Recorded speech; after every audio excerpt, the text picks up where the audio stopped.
Hello and good afternoon. Today's program is titled Next Steps with North Korea. My name is Tom Byrne. I'm the president and CEO of the Korea Society. We are joined today by Scott Snyder for what is sure to be an insightful and engaging discussion about next steps on denuclearization and dialogue with North Korea post-U.S. presidential election. Scott is a senior fellow for Korea Studies and the director of the program on U.S. Korea policy at the Council on Foreign Relations. Scott is the author of South Korea at the Crossroads, Autonomy and Alliance, in an Era of Rival Powers, his most recent book. Scott, a warm welcome to you today, and thanks for speaking with us again at the Korea Society. In discussion with our Senior Director Stephen Noerper, Scott will assess the likelihood of a North Korean test or other attention-grabbing provocation pre or post-inauguration, the dispositions of Washington, Seoul, and Pyongyang, and possibility of renewed talks. The Korea Society team is grateful to the Korea Foundation, whose support made today's program possible. We thank you, our audience, for joining us, and we hope to hear from you.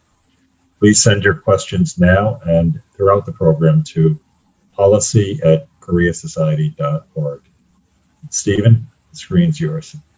Thank you, Tom, and thank you all for joining, either the 300 online who have registered, or if you're listening to this via YouTube, or watching via YouTube, or listening via audio podcast. We're delighted to have you here, and we appreciate your support for the Korea Society.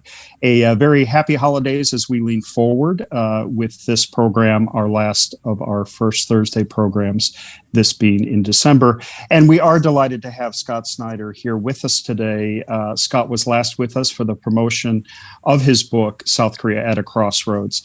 And it's nice to have you back here, Scott, especially now as we have an incoming U.S. administration, as we have a January 8th meeting of the in North Korea of the leadership. And we look forward to your thoughts on that and the implications for that.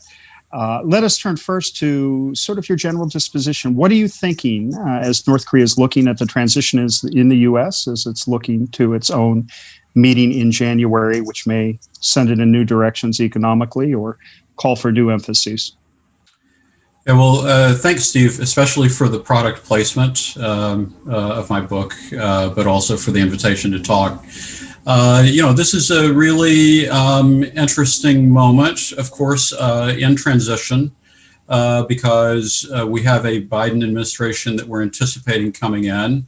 I'm sure that the North Koreans are very curious as to how the Biden administration intends to approach North Korea. And of course, they also have a vote in terms of shaping how the Biden administration is going to deal with Pyongyang. And so, this is a return to a conventional approach, I would say, from the unconventionality of the Trump administration. We know that it's going to move more in terms of bottom up, and we're basically waiting to see exactly what the personnel appointments show us with regards to how a Biden administration policy is likely to play out. And I see at least three spheres of influence that are going to contend with each other as part of policy formation for a Biden administration. One is on the nonproliferation front. We saw the campaign mentioned a lot about deterrence of North Korea and of China. Another is the traditional Korea policy front. And of course, that is the group that is going to be most sensitive to making sure that we're well coordinated with South Korea in terms of an active approach to North Korea. And then there's also, I think, the emergence of a kind of China camp. We've recently seen talk about the possibility of appointment of an Asia czar in the Biden administration. And so that actually means that there are four potential points of focus that in some ways they'll have to cooperate with each other, but they also can contend with each other. And that is the Assistant Secretary for East Asia, the North Korea policy representative, any kind of China czar. And then I anticipate that the Biden administration will appoint a new ambassador for human rights in North Korea after that position having been vacant for a while. But as you suggested, Steve, I mean, the really interesting question is, what is North Korea expecting? A lot of people anticipate provocation as the main mechanism by which North Korea would shape a Biden administration's approach. I think there are good reasons why that's not in North Korea's interest. But really, I think that the Eighth Party Congress has been created in such a way that it provides an opportunity for North Korea to signal the direction that it intends to go in. And I see North Korea and Kim Jong-un really focusing on, over the course of the past year, creating a situation where the new administration needs to show in one form or another its acceptance of North Korea as an entrenched nuclear state. And the party Congress actually is going to be very closely watched to see whether Kim Jong-un maybe relaxes some of the statements that were made at the end of 2019 as a way of facilitating a dialogue toward that end, or whether the bar for dialogue continues to be very high. And then, of course, the other factors that we see shaping the party Congress, I think, is that North Korea over the course of the past year has doubled down on self-reliance. It's very focused domestically and internally. And we simply don't know what is going on inside North Korea that in terms of domestic politics, that might influence the way that Kim Jong-un decides to go. But certainly, just as was the case this time last year, the party meeting, I think, will be used to signal the framing that Kim Jong-un prefers to use going into 2021. Great, Scott. Thanks. The idea, though, I mean, if we can get to the essence, given what you've just said about not truly knowing, but you spend so much time on this portfolio. What do you think the North Koreans really want at this point? They have been quiet and throughout the year, certainly in the post-Hanoi context, but are they feeling the economic pinch, in your opinion, from sanctions, from the pull down around COVID and the decrease in trade with China? Are they feeling the economic hurt, which seemed to be part of the expression at the October 10th anniversary event with a very effusive Kim Jong-un? At the same time, they're showing muscularity with these new long-range missiles, both land and submarine launch. How do you see that balance on military priorities, economic priorities, and the essence of what they want from the U.S.? Well, so I think that what they have wanted and continue to signal is détente, not denuclearization. But of course, the problem is on the U.S. side. Our focus has been on denuclearization, and I think that it is going to be very difficult for the Biden administration to completely transition to a policy that the North Koreans perceive as not framed in some form by denuclearization. So in some ways, I think that is actually the critical question. Another way of putting it is that the North Koreans would like to know that the U.S. is accepting mutual deterrence with North Korea. And I'm not sure that we are there yet, and I'm not sure that any administration can disavow an objective of denuclearization. But what we do see is an active discussion about how to extend the time frame and introduce a more incremental approach, a step-by-step approach. And I think that a lot of the discussion among people close to the Biden administration has been related to this issue of, can we take up an arms control approach? Are there ways that we can establish some kind of mutual freeze with North Korea? But I would say that the critical prerequisites for being able to move in that direction are, one, establishing an effective communication channel with North Korea. I mean, let's face it, the communications under the Trump administration were personalized between Kim Jong-un and Trump. And now you have a situation where we have a presidential transition. And so I think the first order of business is to establish communication and a basis upon which to potentially deal with any crisis that could emerge between the U.S. and North Korea. And then, after you've done that, there's going to have to be an understanding about the terms and scope of dialogue. But what I imagine is happening is that even though the Biden administration in transition is not in a position to send signals to North Korea, I think that the North Koreans, should read into what is happening, that there is going to be an interest in opening a discussion. And there may be accompanying signals that could come as related to opening the discussion. But there are also some really complicated initial, in a way, I don't want to call them traps, but issues that could become pitfalls for trying to send that message. And among those, I would raise the question of how is the Biden administration going to address sanctions relaxation? If the Biden administration reappoints a human rights envoy, how does North Korea respond to that? And how does North Korea read the nature and framing of the U.S.-South Korea consultation with regard to policy toward North Korea? All of those are complicated issues that require careful signaling and management that I think are issues that North Korea has the potential to read in the wrong way. Interesting. Let's go through a bit more of that, Scott. You've given us a very valuable framing. And if we frame it first, maybe we can talk about the aspects of those issues in terms of approach, the multivariate levels of doing denuclearization, partial denuclearization, arms control, some partial reduction of sanctions. You've mentioned that in the context of inter-Korean relations and the U.S.-ROK relationship as well. And then maybe we can talk a little bit more about the political framing around the Biden administration, especially given the proclivities of very experienced foreign policy professionals with strong Asia portfolios like Tony Blinken and Jake Sullivan.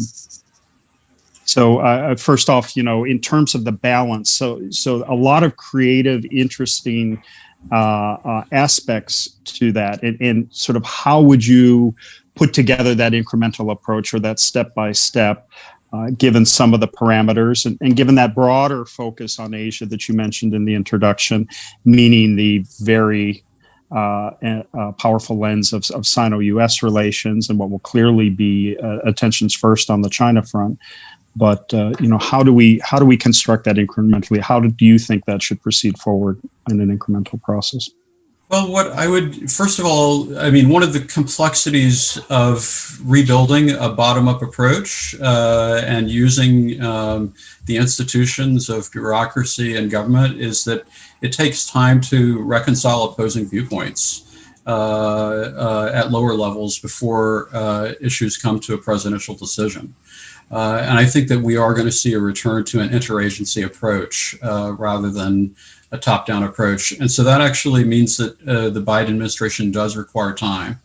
And so the first question is, how does the Biden administration signal that it's worth North Korea's time to wait? And there are a variety of ways to do it. A lot of ideas have been floated out there. A pandemic relief, relaxation on some kinds of exchanges potentially, basically, and private messaging, trying to suggest that there is a basis upon which to expect that North Korea might be interested in a return to dialogue. But I think that North Korea's price is going to be high, and we just don't know what their time frame is in terms of how long it's going to take in order to wait. And then there's the actual formula that you're talking about. And so what I see is, in a way, the first order of business, I think, is to exchange pledges of self-restraint between the U.S. and North Korea. It has been Kim Jong-un's self-restraint since 2018 that enabled Summitry. and that enabled it to be possible for a dialogue approach to be pursued. If North Korea returns to testing of one form or another of long-range missiles, obviously it's going to be much more difficult to move back in that direction. And then there are areas where the Biden administration can also demonstrate self-restraint in terms of its approach to nuclear signaling related to North Korea, for instance. Then the question becomes, if you're doing this incremental approach, what is the deal that you're going to put on the table? And I hear a lot of people essentially talking about, going back and trying to pick up the pieces from Hanoi and moving in a step-by-step direction. But frankly, the North Koreans throughout 2019 at the end of last year, they essentially moved the bar to an extent that it doesn't seem like a return to Hanoi is possible based on their current framing. And so that's why I think that the Eighth Party Congress is important, because North Korea may have wanted to signal that it didn't want to come back to talks without explicitly saying that during a presidential election year, but now they have an opportunity to reframe that approach and to pivot not off of a U.S. hostile policy, but possibly open up some possibilities in terms of what North Korea would welcome as a mechanism by which to move forward. So that I think is really the first order of business.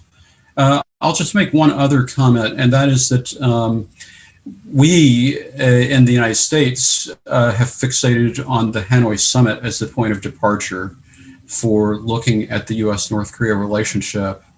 But I actually believe that because of the Hanoi failure, from North Korea's perspective, their best counteroffer was contained in the messaging around the Pyongyang summit between North and South Korea, where North Korea actually did make pledges to allow inspections of Yongbyon in return for corresponding measures. And so I think the Biden administration needs to go back and evaluate very carefully whether the parameters that were put on the table at the Pyongyang summit are parameters that would lead to objectives related to minimizing focus on nuclear issues sufficiently, or whether they feel that that offer is still kind of out of the ballpark in terms of leading us in the direction that we want to go. And so that Pyongyang summit also gave us the comprehensive military agreement and some real steps forward that perhaps can be revived. But to take it a step back too, before Hanoi, do you see elements of Singapore that should be underscored? And are there aspects of the Trump administration approach, the personality-led approach, that you see as having been beneficial feeding into this process and what will be a more normal and more traditional American foreign policy approach going forward? But are there elements from the Trump years that you would tend to shine, or at least say have applicability to be incorporated into the Biden administration's approach? Yeah, I'm really glad that you asked that, Steve, because another, I think, key indicator that the North Koreans, I believe, are going to be looking for is whether or not the Biden administration affirms or disavows the Singapore Summit Declaration. And I think that it's probably likely that a dead end would be a disavowal of the Singapore Summit Declaration from North Korea's perspective. Now, that declaration, of course, is just a single piece of paper. It doesn't really have much on it, and it was never developed. But there does need to be, I think that the North Koreans will be looking for evidence, at least to that degree of continuity. And then the other issue that I think you're really getting at is, will Biden be open to Summitry? And I think that his way of putting it in the debates was a conditional approach. Conditional upon North Korea's return to denuclearization talks. And as a practical matter, I think that Summitry has to be a part of any kind of discussion about denuclearization. And so it means the question is, how do you marry a summit-focused strategy with the necessary working level talks to get to a substantive agreement? And I personally felt, even in the Trump administration, that if North Korea had enabled a return to talks, the best way of doing that would have been one in which our special representative went to Pyongyang, had working level talks, but also had the opportunity at various points to meet with the leader. And I would say that going forward, if there is space for seriousness of purpose around moving forward on an agenda that includes denuclearization, that is probably a formula worth considering. But I think the other thing that we have to consider, that may be a little bit complicated, I mentioned that I think that North Korea has moved on from Hanoi. There's also the question of whether the opportunity to move forward in practical terms on denuclearization may have also closed somewhat. I mean, we've seen so much turmoil post-Hanoi around internally in North Korea around policy formation toward the United States that I think that is a fair question to ask. But then on the flip side, I would actually pose another question that I think is maybe a question for debate in Pyongyang, and that is, did Kim Jong-un miss the opportunity that was afforded by the personal relationship with President Trump to make something more concrete in terms of a stable relationship with the United States? I mean, we had 18 months that were essentially squandered following the Hanoi summit. Could you put some of that too in a framework, Scott? One from the Washington perspective toward China, as we said, given the multitude of concerns and the decline in Sino-U.S. relations, that will clearly provide a framing. And how does this fit into that? And can China be brought in any way as a facilitator or cooperative element when it comes to an end of war statement or a peace regime or other aspects, and how do tensions decrease there? And then secondly, how does this fit into Moon Jae-in's framework of inter-Korean reconciliation and trying to forge a U.S.-South Korea relationship that is supportive of the inter-Korean process even more than it is now, and that allows him in his final 2 years to achieve some of those goals that he set forward by way of rapprochement with Pyongyang? Yeah, we'll see both of those are critical questions. And let me just take China first. My own view is that the Biden campaign tried to leave open the possibility of returning to a multilateral approach toward North Korea, perhaps through multilateral diplomacy. But the space necessary to be able to achieve that objective simply does not exist, and I doubt under the current framework for U.S.-China relations going forward that it's going to reemerge. I mean, we have to understand that the U.S. and China have tried in the past on multiple occasions to compartmentalize the issue of North Korea from trends in the broader relationship, going all the way back to 2013 and the Sunnyland Summit, when Xi Jinping was just coming into office and he met with then President Obama. That effort to compartmentalize North Korea as an area of cooperation, U.S.-China relations, ended up failing as a result of the emergence of the rebalance. And then, actually, in some ways, the high point really was 2017 with President Trump and Xi Jinping and a piece of chocolate cake, at which time, China, the North Koreans had really facilitated U.S.-China cooperation through its provocative actions in 2017. And we saw that at the end of 2017, China itself was imposing very serious restrictions on trade with North Korea alongside the enactment of new UN Security Council resolutions that really reached its peak in early 2018. But one of the costs of shifting from maximum pressure to summitry, I think for the Trump administration, was the loss of the ability to apply maximum pressure, as the framework within China for looking at North Korea shifted from pressure and focus on denuclearization to a geopolitical lens that was generated by summitry. And so immediately what we saw is that Xi Jinping had to meet Kim Jong-un first. And now, 3 years later, we see end of 2020, Alex Wong just made his speech earlier this week, very focused on China's failures of implementation in sanctions toward North Korea. I think it's understandable that Alex would maybe feel that some of the failures in terms of the ability to sustain a dialogue between the US and North Korea could be attributed to the relaxation by China of enforcement on sanctions. Because what have we seen since the end of Hanoi? Well, North Korea achieved sanctions relaxation by other means. Rather than getting it from Trump, he got it from Xi Jinping.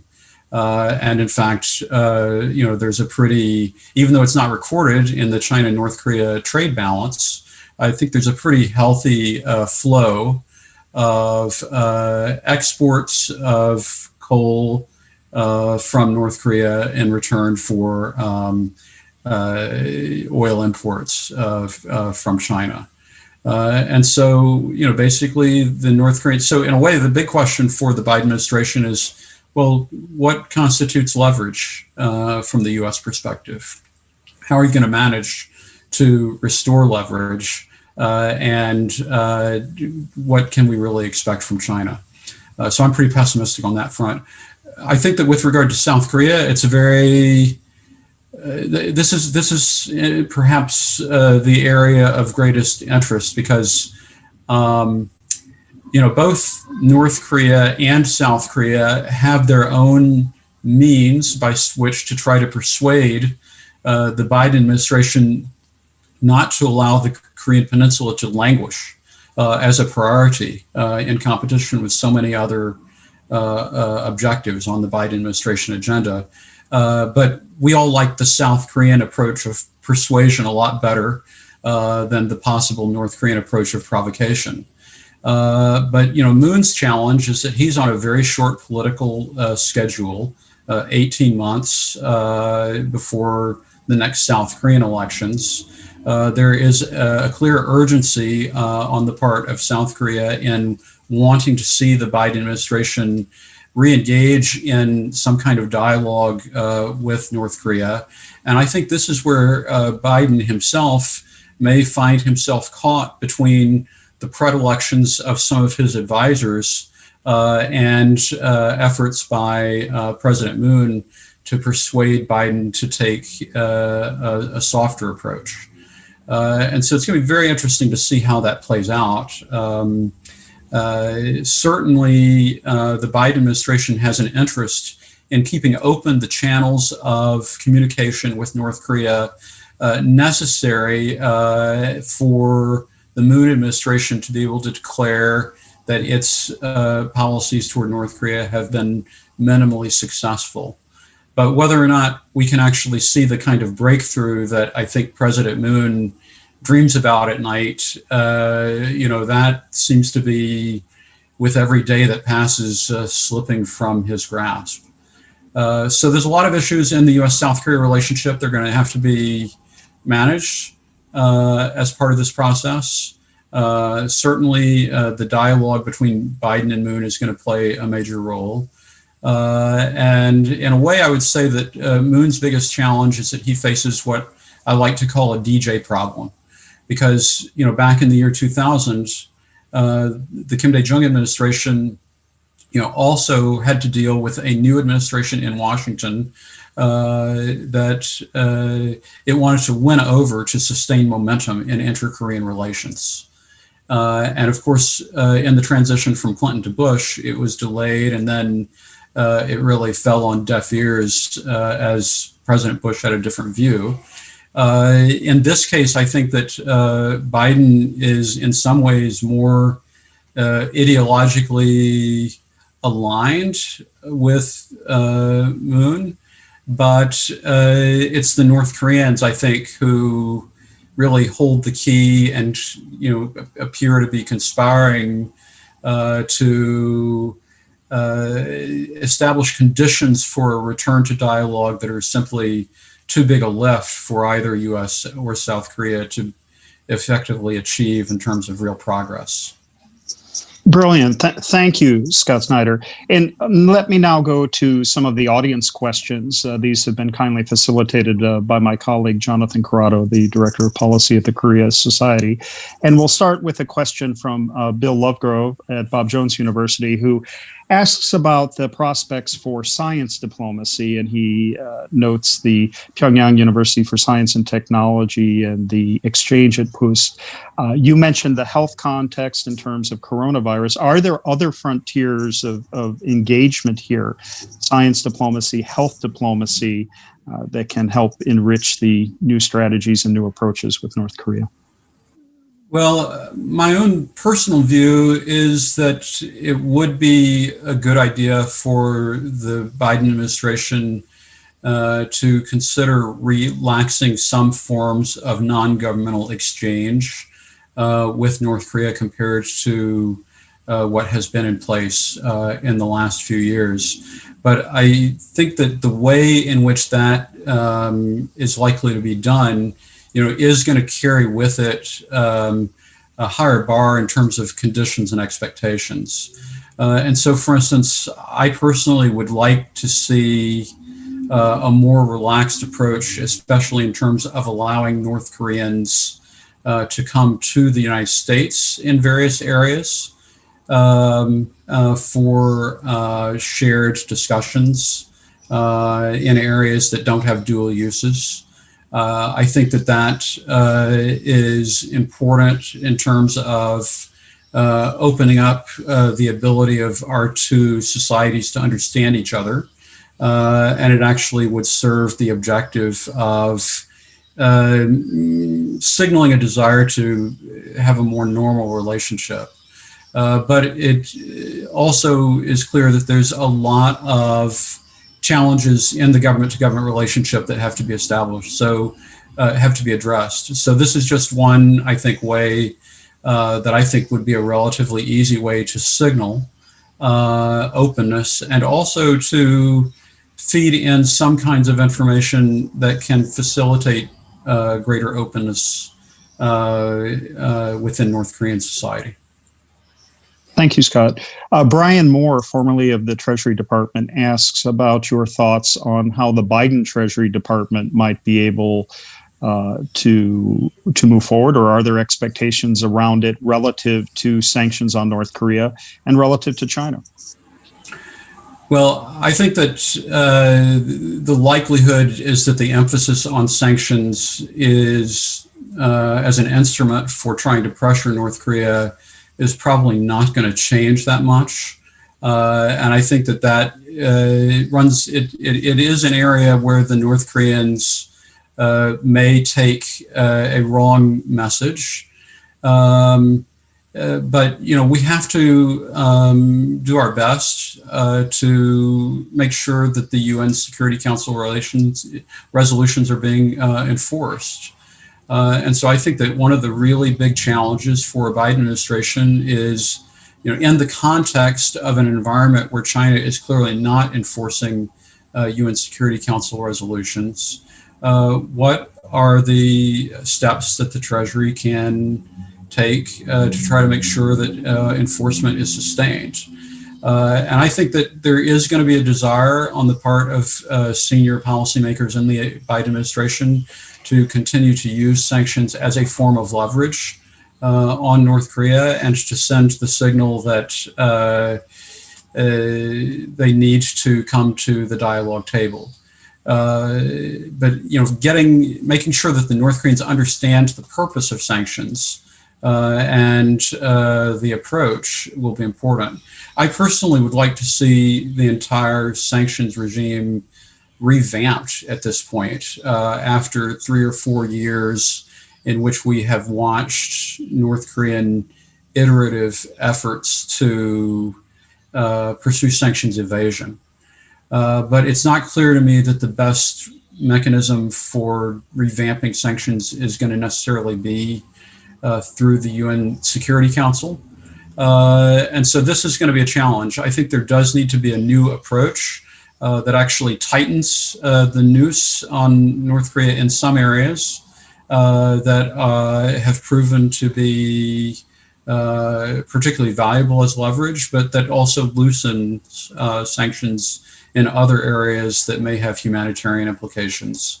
And I would also say that, as we look at what North Korea and China are doing in terms of evasion of the sectoral restrictions on North Korea, we need to pay special concern in that area, and also I think in the financial area where North Korea has poked a lot of holes in the regime that need to be patched up.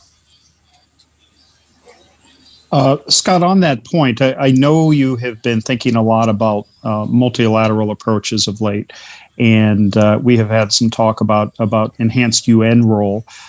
Do you see other actors who can positively contribute to the USDPRK process and provide fora or good offices that can help move these processes along? Well, I think that especially in terms of the early signaling, there are ways in which the North Korea is depending on UN representatives and European representatives as proxies in the absence of greater bandwidth for communication between the US and North Korea. And so that messaging, I think, is valuable and is likely to continue. I personally think that the Biden administration would be well served to return to the Obama administration's approach on the human rights issue of internationalizing that issue rather than necessarily bilateralizing it. I mean, we saw more, I think, effect under the Obama administration through the use of the Commission of Inquiry report and through the building of multilateral pressure on North Korea to meet minimum standards of human rights than I think that we could possibly have seen in a bilateral context between the US and North Korea. And then obviously the UN has a potential role to play on the humanitarian front.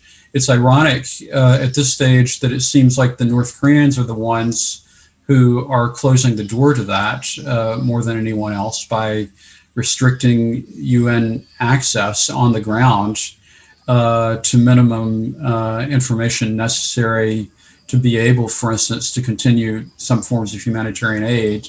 What that tells me actually is that the North Koreans must be satisfied with what they're getting from China.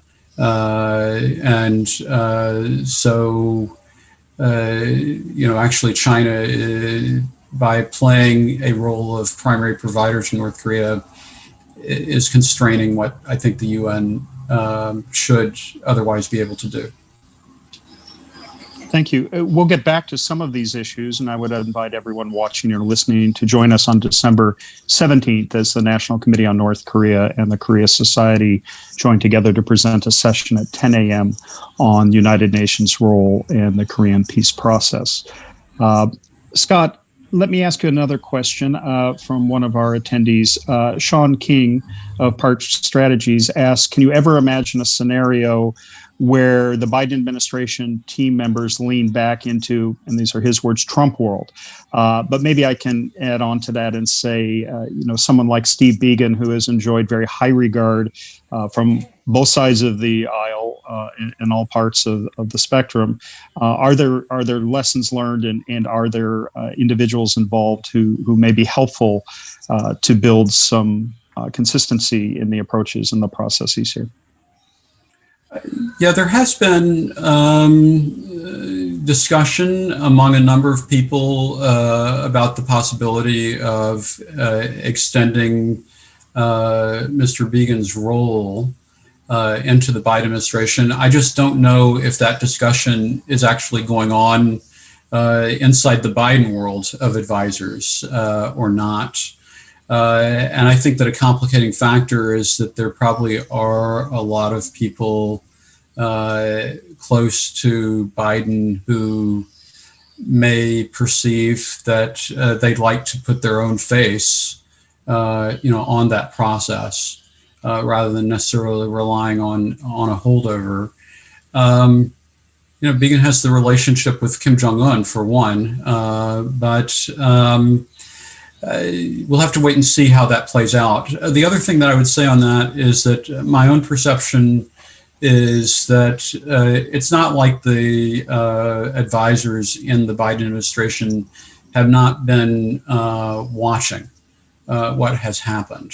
I don't think that they are that they went to sleep on January 19th, 2017, and are just waking up this month. I think they watched carefully, and I have personally heard people who had worked on North Korea in the Obama administration privately acknowledge credit to Trump for pursuing Summitry.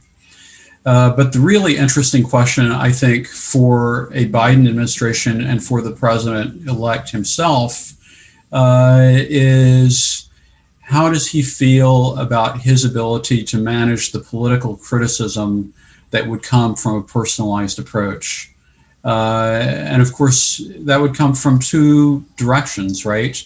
One would be from people who believe that because it's Obama, it's not Trump, and therefore it can't be good. And the other would be from the direction of people who would see, Biden, not Trump, and so it can't be good.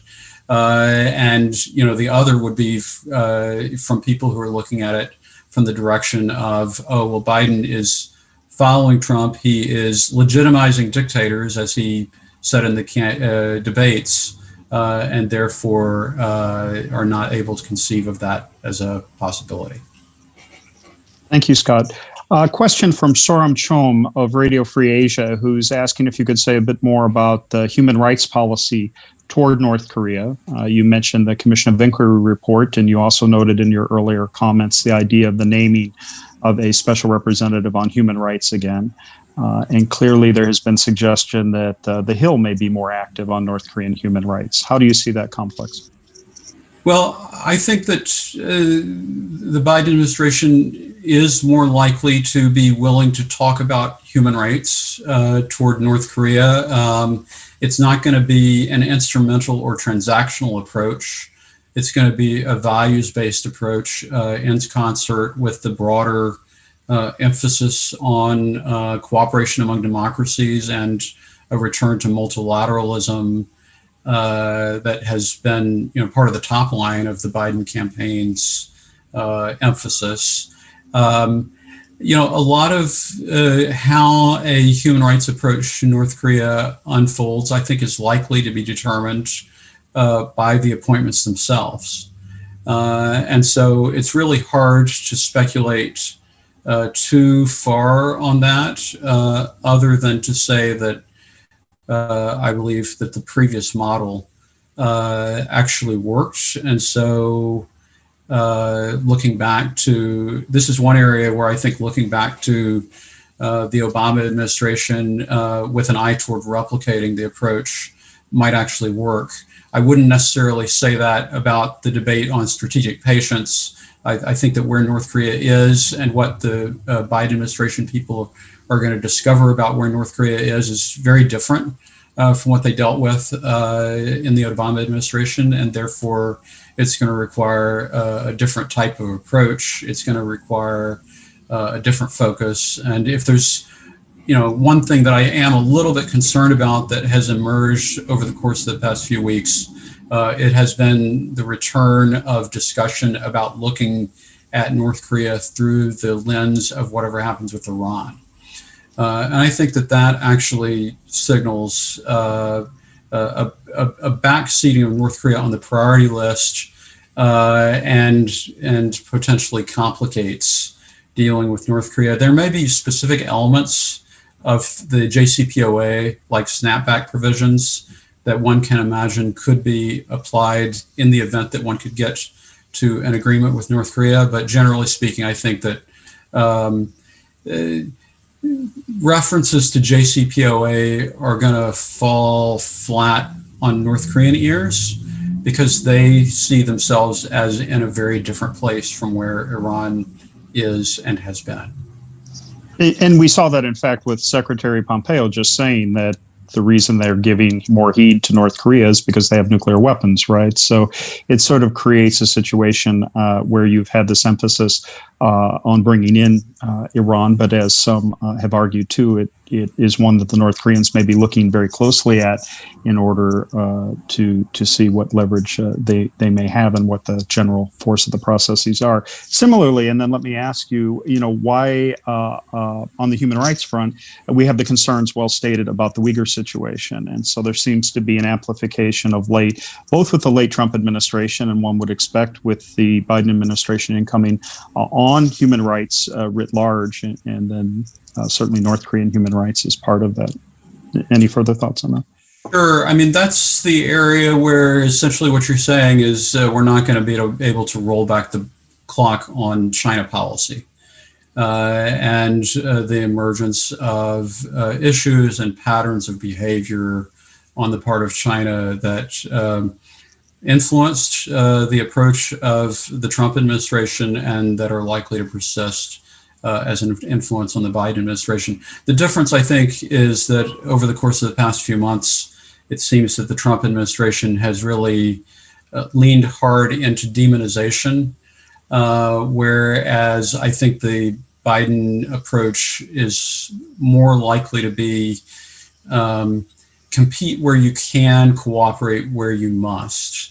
And so I think that within the Biden administration, they're going to want to pick their issues where they decide to compete with China, pick issues where they decide they want to cooperate, and be very selective and careful about kind of examining the relationship on an issue-specific basis.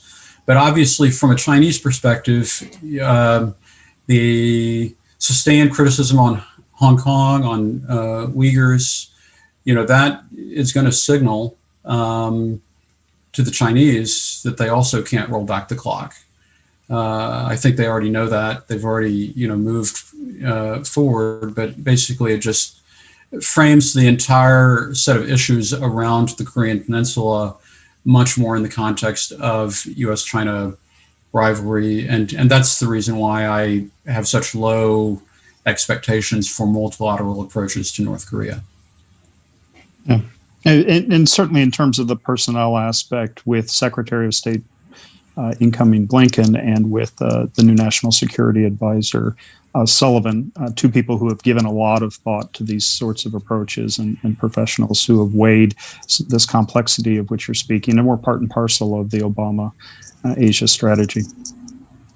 Let me ask you a question from Mark Mannion of the Congressional Research Service. He's wondering, Scott, if you have opinions on how the Tokyo Olympics may be used or leveraged by Seoul for the inclusion of Pyongyang, and whether there is some cooperation and coordination as well on the trilateral level, Japan, South Korea, U.S., that comes out of that, the benefits for inter-Korean relations, the benefits for trilateral relations as well.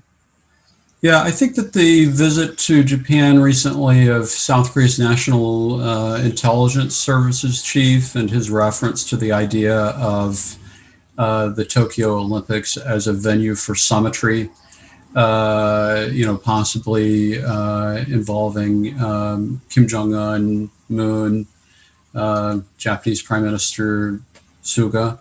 That sort of, I think is probably the instinct and maybe the lesson that the new administration would like to apply to the Tokyo Olympics. There are, I think, opportunities around hosting the Olympics that the government of Japan, I think, should consider very carefully. Certainly, hosting the Olympics will provide some forms of opportunities for potential improvement of relationships. I personally am, well, we'll have to, I don't want to prejudge it, but I think there are opportunities associated with being the host, and those issues are also obviously clearly on the table. Now, the other part of this question is really related to the prospects for returning to trilateral cooperation among the US, Japan, and South Korea.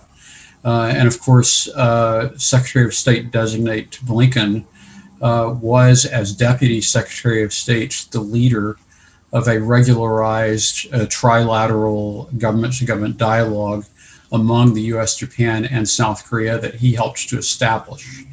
And so I do think that, and that the Trump administration failed to follow through on. So I do think that a Biden administration would probably want to try to reestablish that consultation in some form. The challenge is that the Japan-South Korea relationship has also changed between 2016 and today.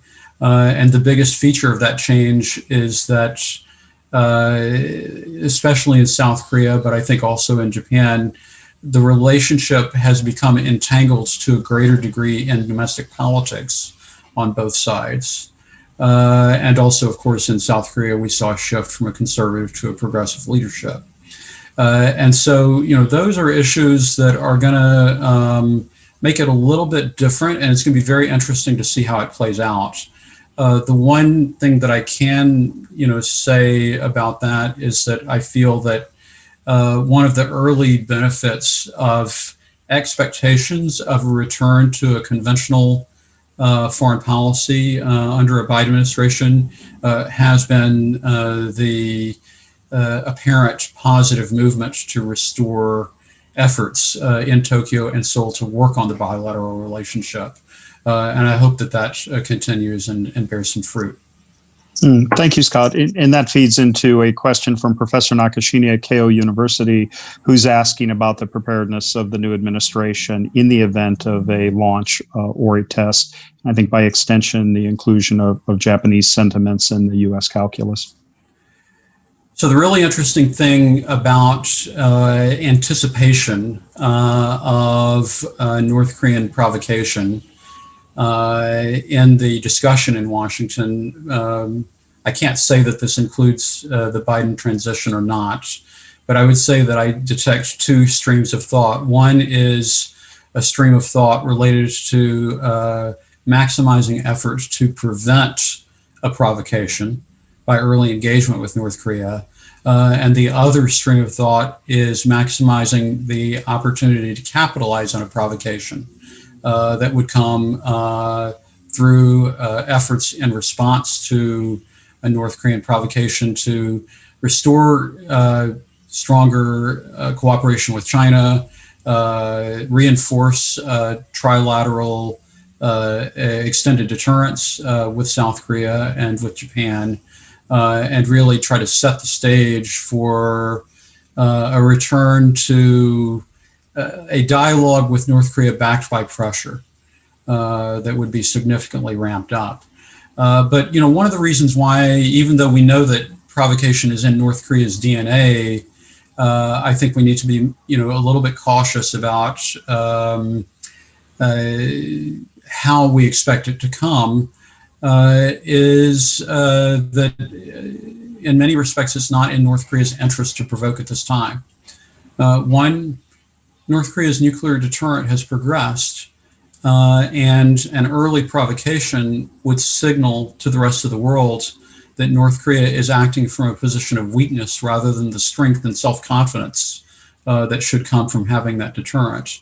Two, China actually currently serves as the ceiling for preventing provocation. And just as we saw China shift from a focus on denuclearization in the context of North Korea in the context of provocation in 2017 to a geopolitical view that was driven by Summitry in 2018, I think that it's easy to imagine that a return to provocation would have to be accompanied by some form of effort on the Chinese part to restrain or punish North Korea.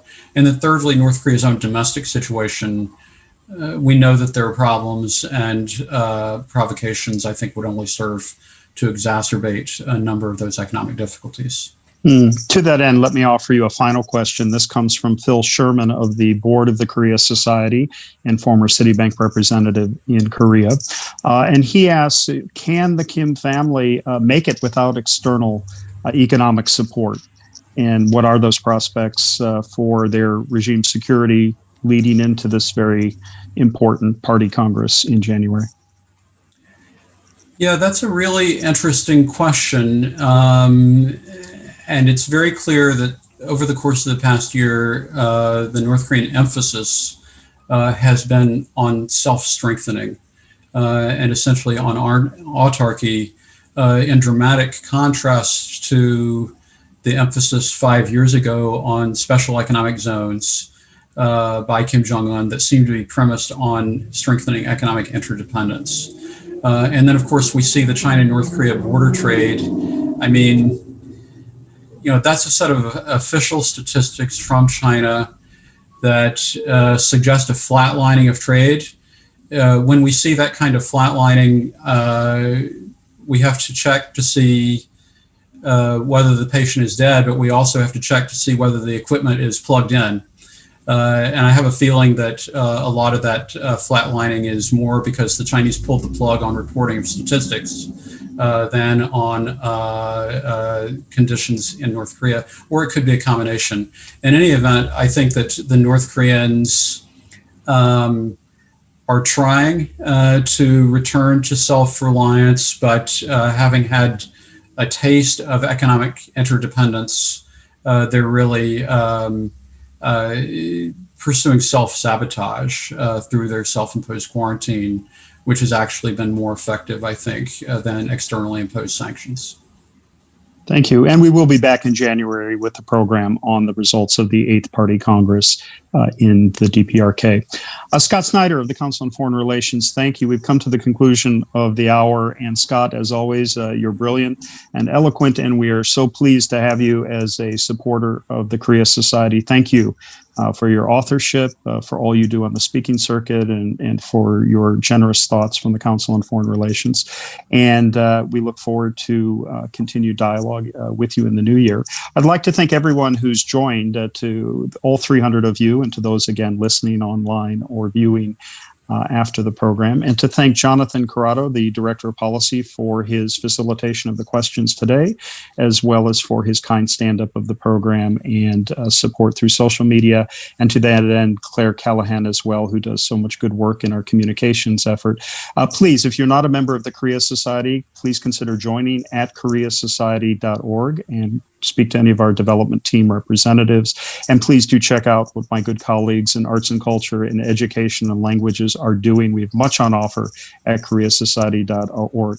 We hope to see you back on December 10th for a video release an audio release on the book of Being in North Korea by Andre Abrahamian, that facilitated by Jonathan Corrado. And we will be back on December 17th at 10 a.m.